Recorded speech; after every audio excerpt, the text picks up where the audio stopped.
আহোম ৰাজত্বকালত প্ৰচলিত পাইক প্ৰথাৰ অন্যতম সৃষ্টি হ'ল এই পাইকসকল।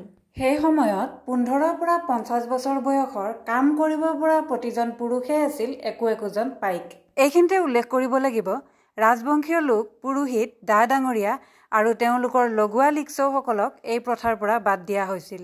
পাইকসকলে বিনা পাৰিশ্ৰমিকেৰে ৰজাঘৰীয়া কাম কৰিব লাগিছিল। অৱশ্যে ইয়াৰ বাবদ তেওঁলোকে দুপুৰাকৈ খেতি কৰিব পৰা মাটি বা গা মাটি বিনা খাজনাই ভোগ কৰিব পাৰিছিল। কিন্তু তেওঁলোকক মাটিৰ মালিকী স্বত্ব দিয়া হোৱা নাছিল। এই মাটি খেলৰ অধীনত আছিল। কাম কৰিব নোৱাৰা হলে এই মাটি খেলক উভতাই দিব লাগিছিল।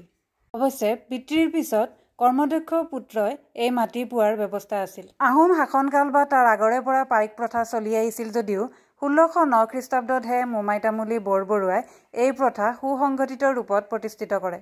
পাইকসকলক যুদ্ধৰ বাবে প্ৰয়োজন হোৱা সা-সঁজুলি আদি প্ৰস্তুত কৰা, পথ, দলং, মথাউৰি আদি নিৰ্মাণ কৰা আৰু সৈনিক হিচাপে নিয়োগ কৰা হৈছিল।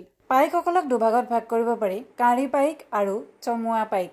ইয়াৰ ভিতৰত চমুৱা পাইকসকলে কিছুমান সা-সুবিধা লাভ কৰিছিল। মুদ্ৰাৰ বিনিময়ত তেওঁলোকে গা খাটনি বা কাম কৰাৰ পৰা অব্যাহতি পাইছিল। পাইকসকলৰ মাজত গোট গঠন কৰা হৈছিল। প্ৰথম অৱস্থাত 4জন পাইকেৰে এটা গোট আছিল। বছৰত পালপাতিৰ প্ৰতিজন সদস্যই ৰজাঘৰীয়া কাম কৰিব লাগিছিল। অৰ্থাৎ এজন সদস্যই বছৰত 3 মাহ কাম কৰিব লাগিছিল। পিছলৈ গোটৰ সদস্যৰ সংখ্যা 3 জনলৈ হ্ৰাস কৰা হয়। ইয়াৰ ফলত পাইকসকলৰ মাজত অশান্তিৰ সৃষ্টি হৈছিল, কাৰণ তেওঁলোকে এমাহ বেছিকৈ কাম কৰিবলগীয়া হৈছিল। এই পাইকসকলক পৰিচালনা কৰিবলৈ কিছুমান বিষয়া নিয়োগ কৰা হৈছিল।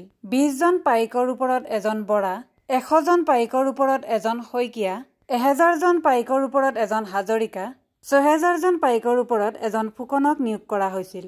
চমুৱা পাইকসকলৰ মাজৰ পৰা এই বিষয়াসকলক নিয়োগ কৰা হৈছিল।